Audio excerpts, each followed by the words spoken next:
Oh, come on. Let's get some candy. Are you ready? Ladies and gentlemen, Richmond Comic-Con 2019 is pleased to welcome to its stage actor, punk rocker, Academy Award winner, director, and at one time an applicant for the presidency of the Doctor Who fan club in the United Kingdom. Please welcome Mr. Peter Capaldi!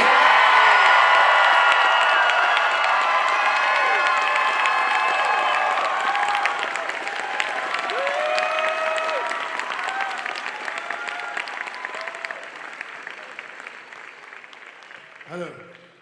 Ooh, they gave you the one that's TARDIS blue, too. Nice to see you all. Do we sit? We can sit, we can stand, whatever you feel comfortable with, boss. Let's sit. All right. I'm gonna sit. Welcome to Richmond. Great to be here. Great to have you here. I came in during the thunder and lightning last night on a little plane. So that was a bit worrying, but here I am. That was a doozy, wasn't it? So, fantastic. What I would love to do for our audience is kind of go through some of your early stuff, and you are indeed kind of the fan dream because you were, oh yeah. So is there music? It's the wrestling in the next chamber. Oh, I thought I had my own music, my own incidental music with me. You're kind of the fan dream because you were a legitimate dyed-in-the-wool Doctor Who fan as a youth.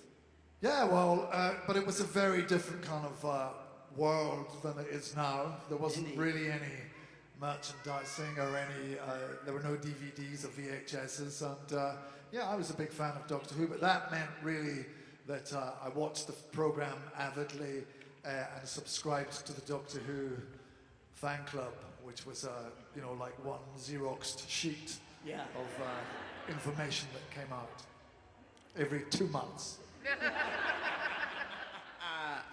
And then, of course, you went on to become an actor, and you dabbled in rock music as well.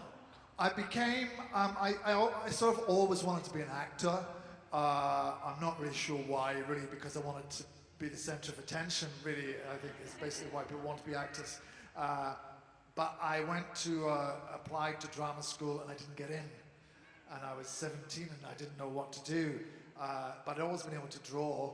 And I had a great art teacher who said, well, you should go to art school. And actually it was the right decision. So they got me to art school. And at that time in the UK, art school was a place where you not only just studied art, but you explored film and television and rock and roll and growing up and lots of fun. And so it was just a great kind of melting pot. So it was the ideal place for me. I think if I'd gone to drama school, I would have been, you know, become quite boring quite soon, quite fast. Or you would have turned the place upside down. Yeah, I think I would have been more scared. I think if I'd gone, you know, if you're, you know, acting's quite frightening, well, particularly in the UK at that time, because there weren't many people like me that I saw on television. There weren't people with accents, and everyone was quite, you know, posh, and it seemed like a very different world. So I think that I would have just collapsed under the pressure of trying to be like that. You went on and you did some really good television, theater work, and stuff like that. In between time, you found a moment in time to make a little film called Franz Kafka's It's a Wonderful Life. Yeah, what that was, thank you. What that was I was just very interested in filmmaking because of my experience of being in front of the camera and working with people and being on the set. I became fascinated with directing and how you actually put films together. So I decided I wanted to try and make a little film. And the only way to do that really was to write a little script and try and make the film myself, which is what I did. And really, the gag of the film is there's a wonderful film called It's a Wonderful Life, made by the wonderful American-Italian director Frank Capra, who I accidentally misspoke and said Frank Kafka. No, I've got this completely wrong.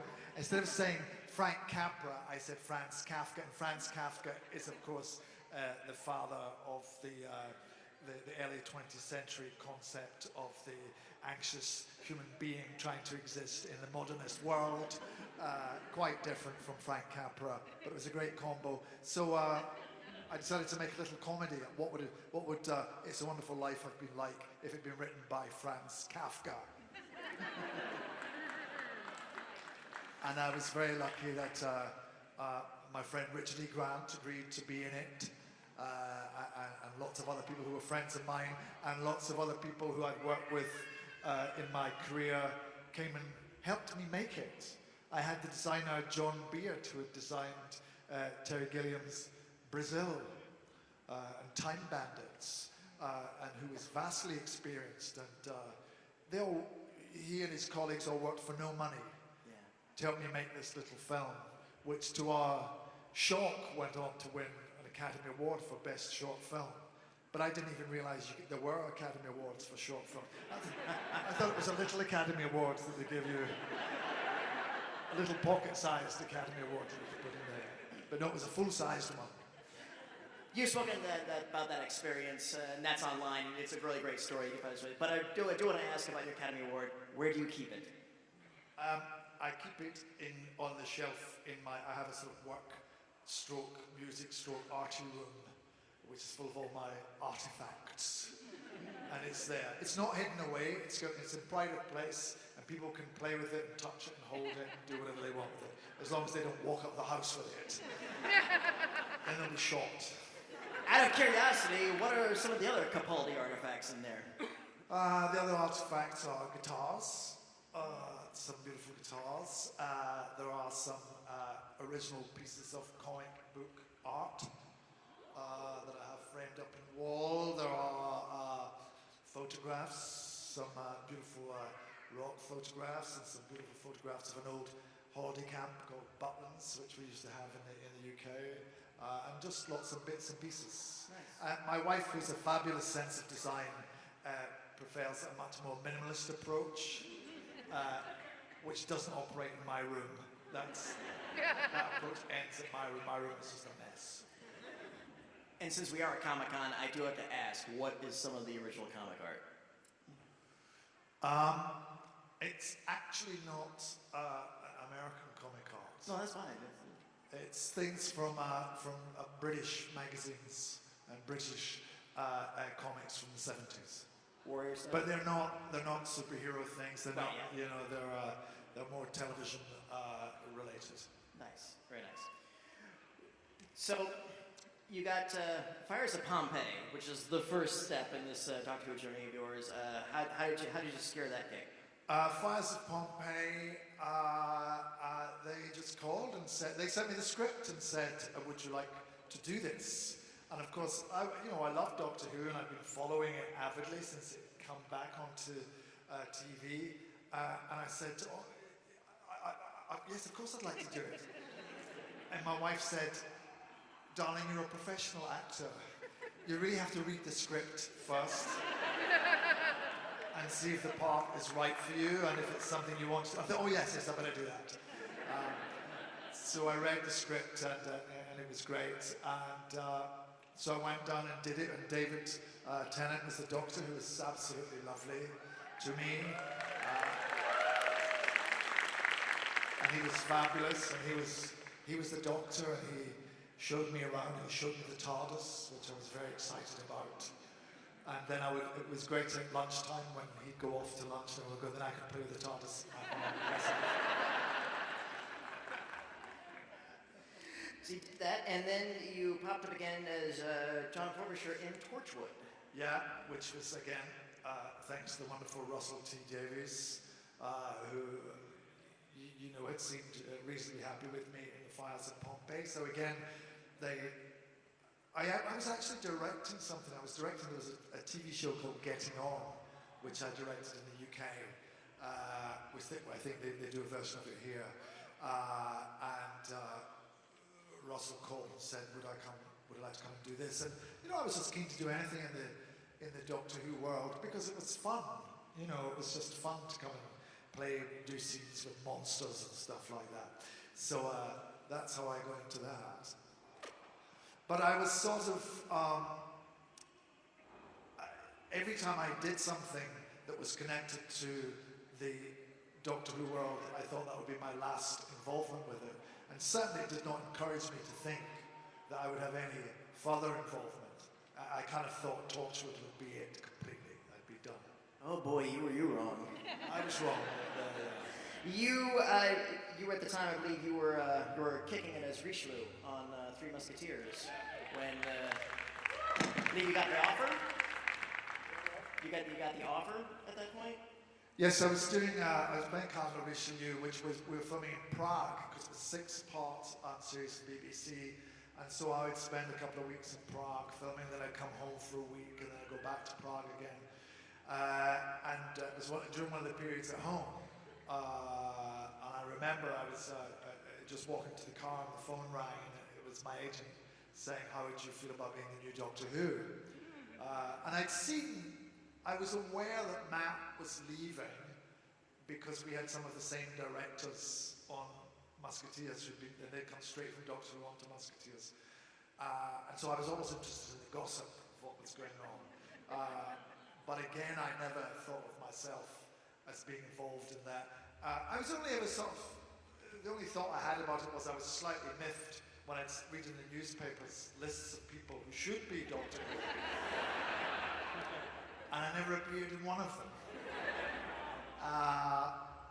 But so I had a notion that he was leaving, but I didn't think they would come to me. I was just fascinated to watch it all going on.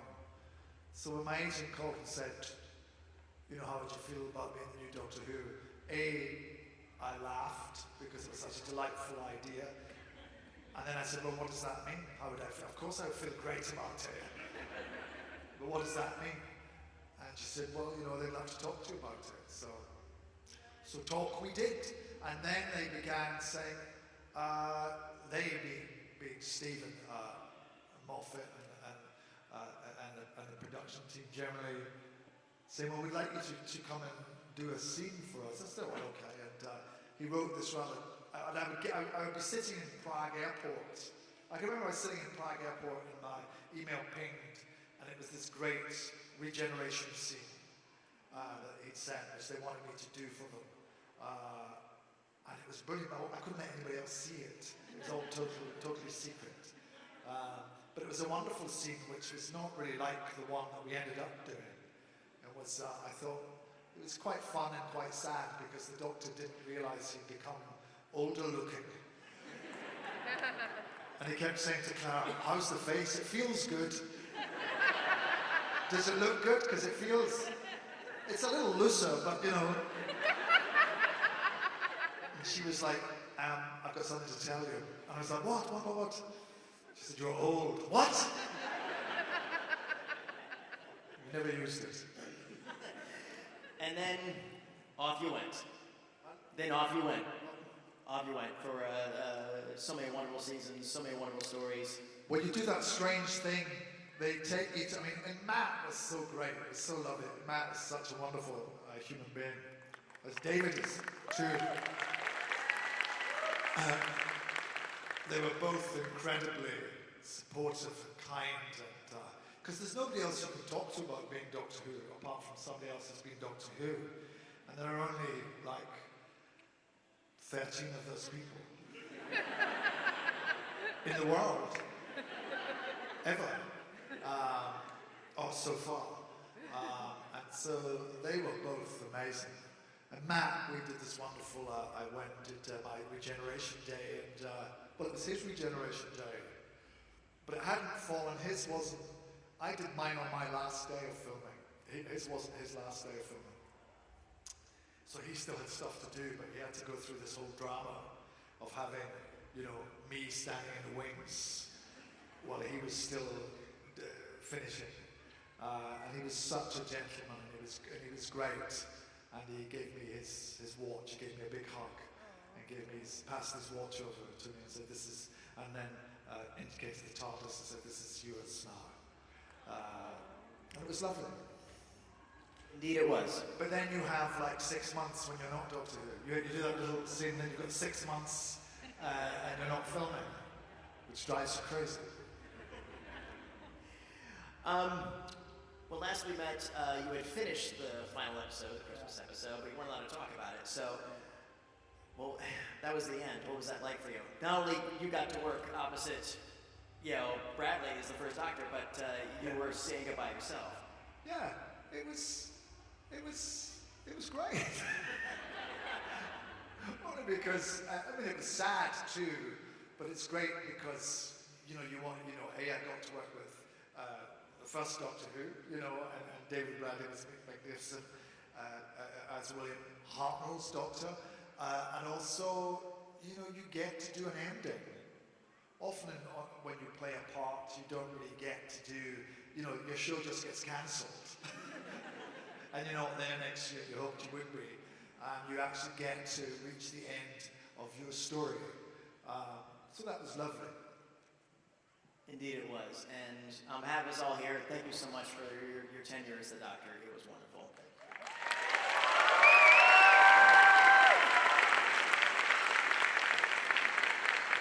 So we're going to open it up to our audience questions. I'm going to put the microphone right in front of here, and just please remember our house rules. One question at a time. All right.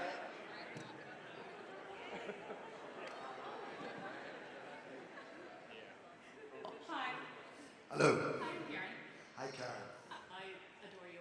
You're Thank my you. favorite Doctor, and my daughters loved you in Paddington. So you were amazing.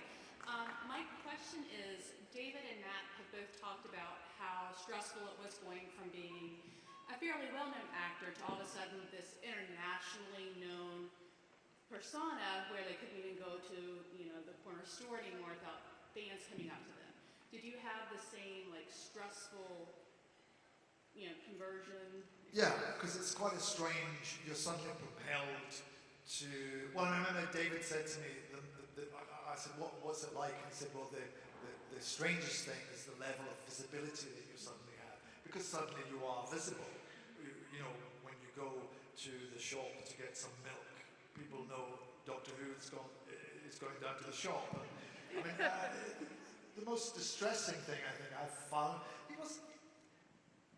you're more scared because life is changing and you don't know what it's going to become, and you're also entering that arena, that place where the press and the media have access to you in a way they didn't have before. And it is quite strange to come out of your house and find photographers there and hear doors slamming as other photographers get out of their cars to take photographs of you when you're going to do your shopping, when you're going to buy macaroni and cheese and that's quite tough. But I had a very, this is not to sound very grand about it, but I was very anxious. And I went to visit a friend of mine who's a great friend, and he didn't know anything about this whole Doctor Who thing, because he'd just been diagnosed with a brain tumor. And I thought, who's got a problem here? Not me. He's in a situation that's really dire. So that puts some perspective on it. But it's weird. It's a strange way to live. Thank you for your question. Thank you. Hello. Same thing. Love you. Wonderful. Favorite Doctor. Yes, I just said that. Okay. So, you said you can only really talk about being Doctor Who to other people who've been Doctor Who. Is it kind of more like passing along the president's book like a National Treasure kind of thing? Or is it kind of more like getting an introspect on the fandom that's more of a... It's just about the experience. You're at the center of a large juggernaut of a program, and you have to play a part in guiding that huge locomotive into the station. And some days you don't know what to do. Some days you think it's beyond you, the entire thing. So it's difficult to explain because you see the show that comes on every week. We have a script that arrives that we have to translate into material that we can film every day for 10 months. and sometimes you're not on top of that material. Sometimes the material's not ready, sometimes it is, sometimes the monster's not ready, sometimes you're not ready, sometimes somebody's in a good mood, somebody's in a bad mood, blah, blah, blah, blah. You know, you've got to guide that whole thing. So it's nice to talk to somebody who has been through that experience, who can say, calm down. Just enjoy yourself. Thank you. Thank you. Hello. How you doing? If you could use the TARDIS, what time period would you go to? About 9 o'clock this evening. Thank you. Hi, Peter. I'm Ginger, and I'd like to know what was your favorite episode and what was your hardest episode to film? I don't really like to have favorite episodes because I think they're all interesting in their own ways, and also the moment I say I really like that one, I leave here and then I'll think of another one that I think has its own attractiveness. The difficult ones are often where there's a physical issue because it's too cold or because the monster's not ready. Monsters cause a lot of problems, not just by being monstrous. Sometimes they're not as convincing as they sometimes appear, and they take a lot of attention. But again, there's nothing, hand on heart, there was nothing terrible about doing that job. It's just, because even when it all collapses and goes wrong, it's still Doctor Who and it's a gas, you know. So. Thank you. Thank you. Hi, my name is Olivia Anderson, and my question is, in Doctor Who, when you found out that when you regenerated, you turned into a girl, what did you think about that?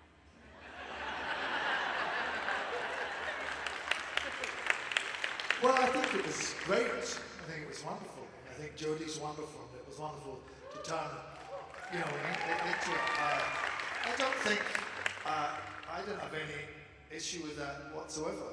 Because I think, you know, the Doctor is not a human being anyway. So I think what you see, it doesn't really matter to him. He's not really a male or a female, he's not a human thing. He's a different kind of creature. So to my Doctor,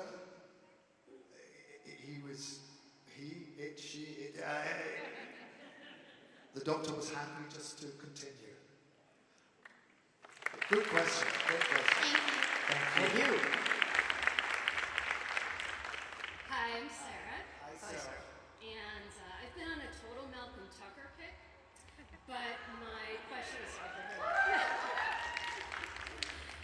So one of the things that I found really striking about 12 is how paternal he was to Clara. How what? How paternal, Oh, he paternal. was to Clara. I have two girls, not much younger than Clara was. And I really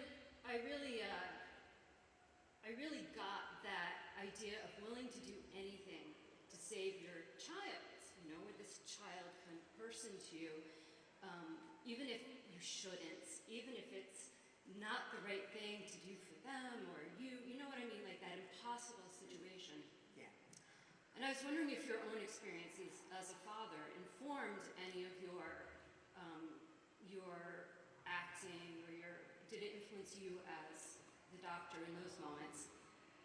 I think when you become a parent, a whole new palette opens up to you in the sense that your own emotion, you go to places that you haven't gone to before, and you begin to have an understanding of love and care and depth, which perhaps you may or may not have had before.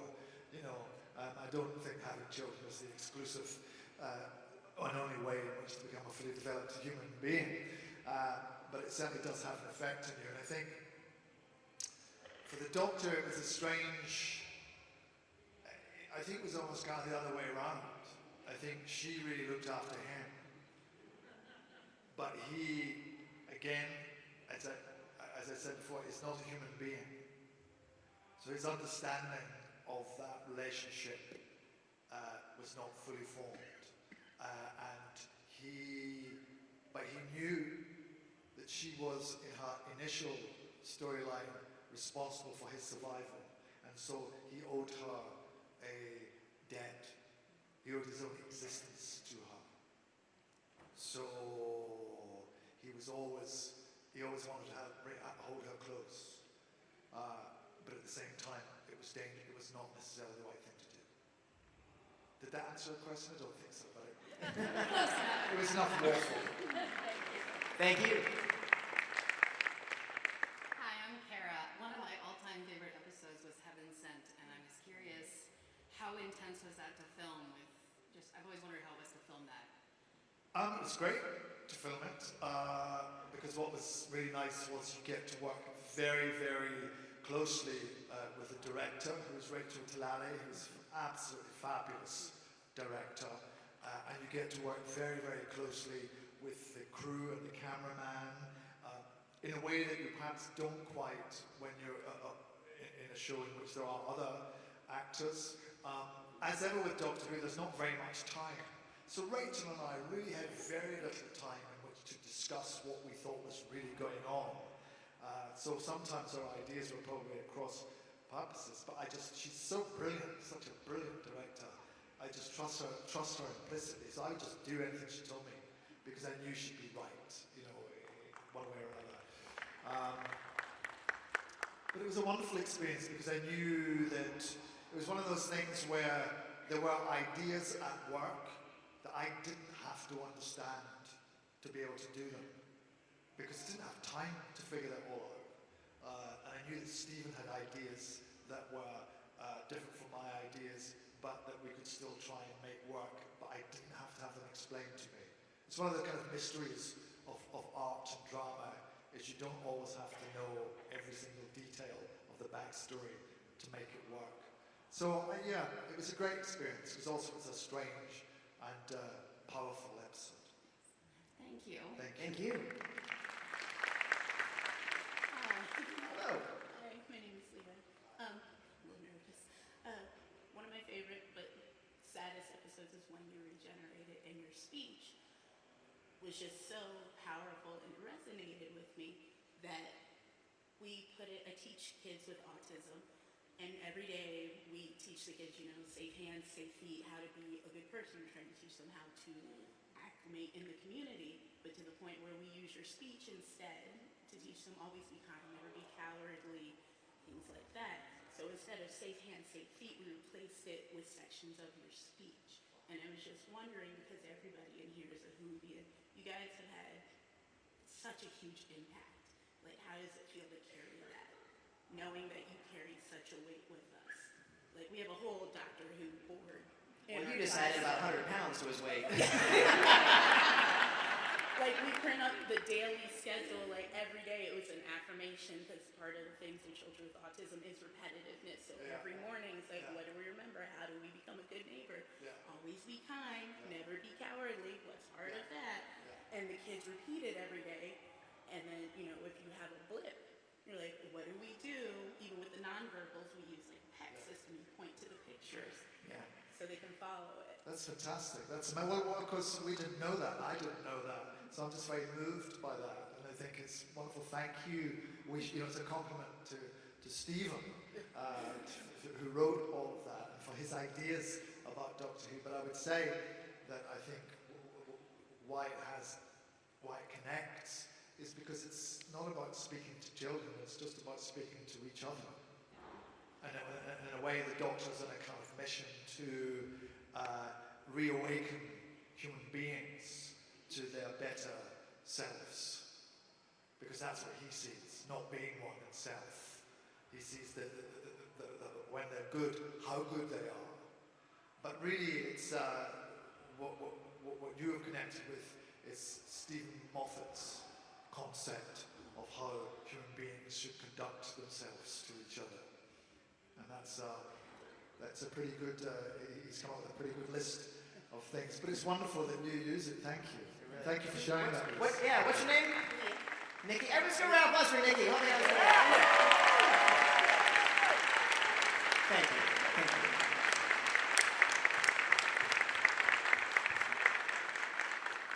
My name is Willa, and this is a pretty silly question after all of these serious things that I really appreciate, and Lay it on I us. love it. Being such a big celebrity, I suppose, what is one of the weirdest reactions you've gotten from a fan? Or like the weirdest request?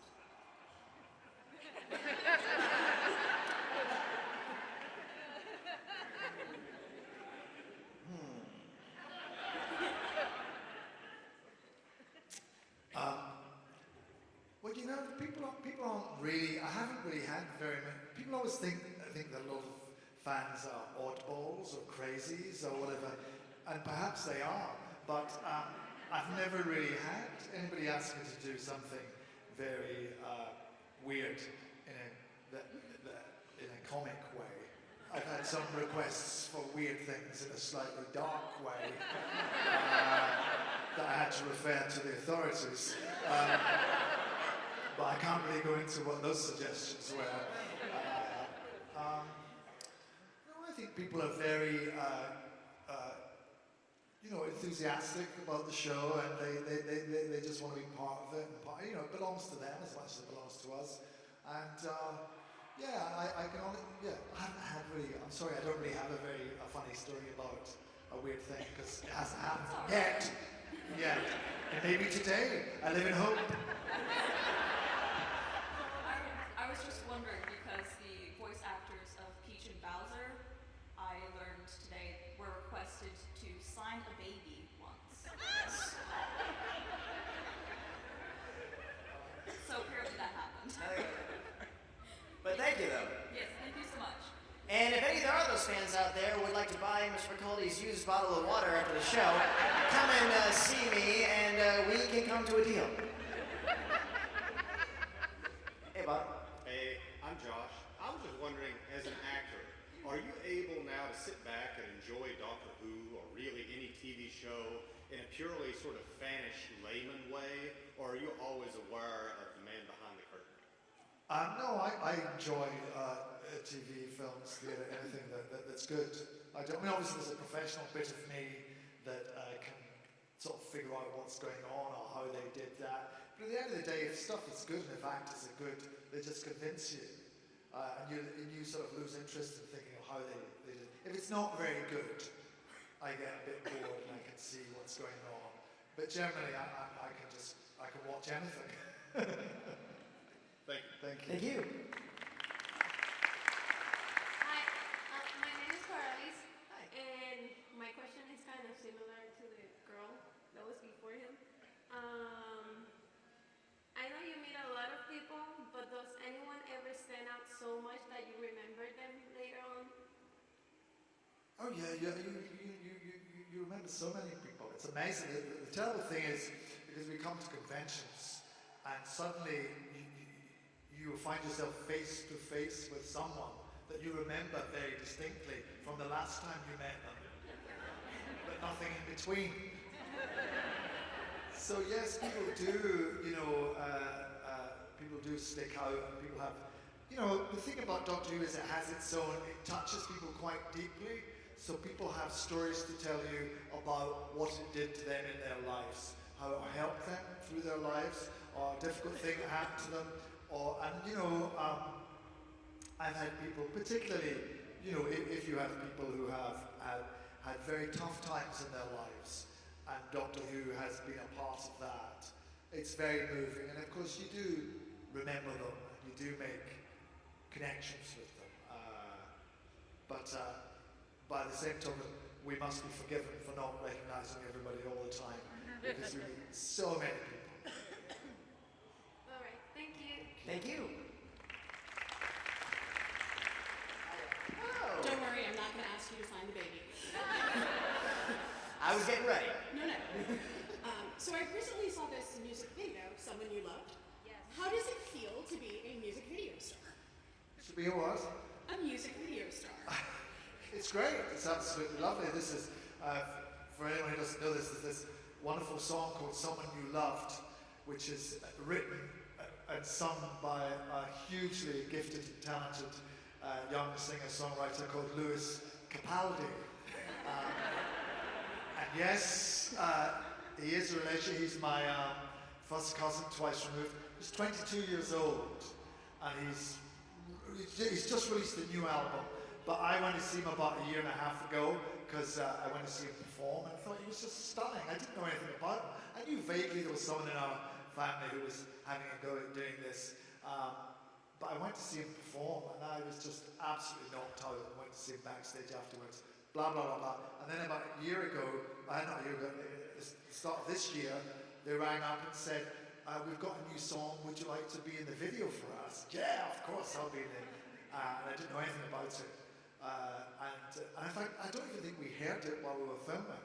We just went and sort of did this film that Lewis had sketched out with the director. And then when I saw it and heard it, I thought, this is stunning. It's amazing. And it's just come out in America. And it's called Someone You Loved. It's just spent 7 weeks at the #1 spot in the UK. And it's just entered the Billboard charts at 85, number 85. So go out and buy it, please. And he's a hugely talented young man. Thank you. Thank you. Hi, my name is Brittany. So I'm actually asking about my most memorable moment of you is the Magician's Apprentice. So I read an article that you did the Doctor Who riff on the guitar when you were riding the tank. Was that you or the writers? And if it was you, what inspired you to do Doctor Who's theme?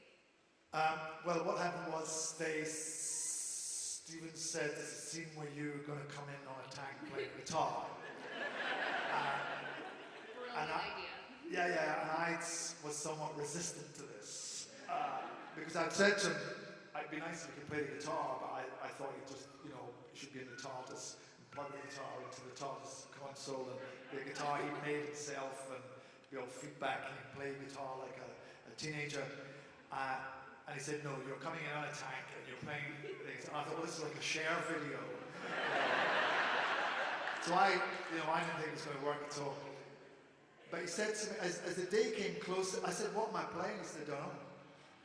He said, you're just playing a guitar. Stephen doesn't know anything about electric guitars or riffs or anything like that.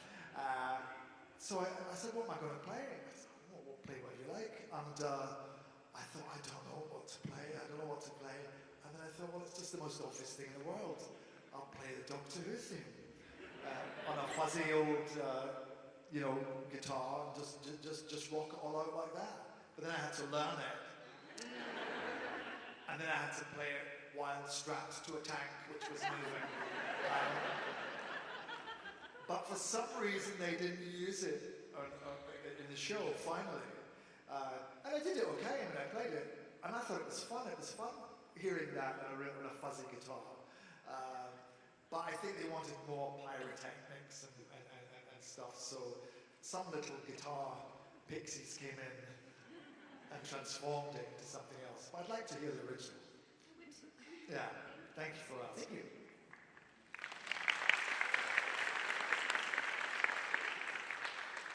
Hey, boss. Hi there, I'm Michael. We talked a little bit on the autograph, the tattoo that I had gotten of the hate is always foolish, love is always wise, always try to be nice, never fail to be kind. Had a very huge impact on me recently. Didn't like who I was and heard that and wanted to change it. How much of your input in the regeneration speech was there, or was that solely Stephen? I think that was solely Stephen. That's a theme that he had been developing along the way. There were a couple of things that came in directly from me, one of which was the Doctor's name, about how that you can hear it, that children can sometimes hear it.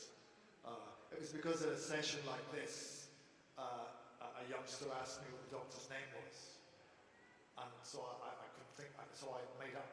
I said, you can't say it, but you can hear it. It's a frequency that perhaps, you can hear if you're a child and if you are in the right place and your heart's in the right place and the stars are in the right place, then you can hear it. And so Steve must have seen that somewhere, lifted that and folded it in. But the philosophy in this speech is, I would say, his. Really, it's all Stephen's work. He's a brilliant writer. Well, thank you. Thank you for Thank changing you. my life. Oh, thank you. Hello. Hi, my name's Amanda. You were talking about some of your artifacts, and I was wondering if you have ever taken something off set, and if so, what was it? If not, have you ever really wanted to? No. No, I mean, there's nothing I don't, the thing about, to me, television and film lives in the imagination. And it's the thing we make, as opposed to how we make. I mean, I like scripts and storyboards and that kind of thing. I'm not really that, a monster that collapses, after a few years. It's not really of great interest to me. And I mean, as I said before, anyway, I think, I have, the show's part of me, so I don't sort of need to take anything. I've got this hair and this nose and these eyes. So that's as much Doctor Who as any person needs. We are just about at time, so what I'm going to do is I'm going to go ahead and take these two young ladies. I'm afraid I will have to close the line. I apologize to everybody else, but we are at time. So, hey, what's your name? I am Katie. And what do you have for us? Are you sad that you're not gonna be on the show anymore and that you're basically, like, quote unquote, being replaced by another actor of Doctor Who? Am I sad that I'm not on the show anymore? And what was the other? And being replaced. Yeah. Being replaced. By another person. By another person. Well, I don't think I was replaced.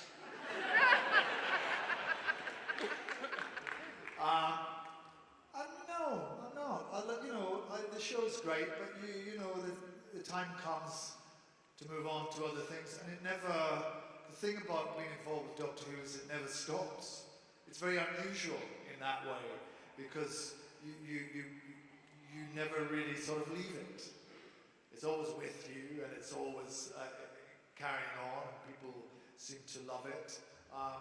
So I'm sad because I miss my friends, who I had a wonderful time doing the show with, and sometimes I'm a bit sad because I don't go to work and blow up Daleks, or get to sit in the corner of the TARDIS. That was the one part that I loved. Yeah, but otherwise, no, life goes on. Thank you. Hello. What is your name? Mackenzie. Hi, Mackenzie. Hi, Mackenzie. What questions do you want to ask him? What is your favorite doctor?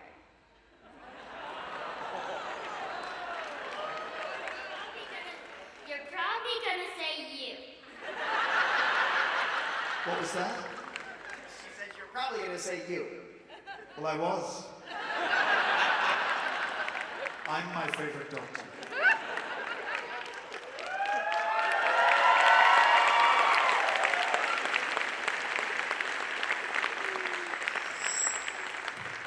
Peter, do you have any upcoming projects that you'd like to share with us?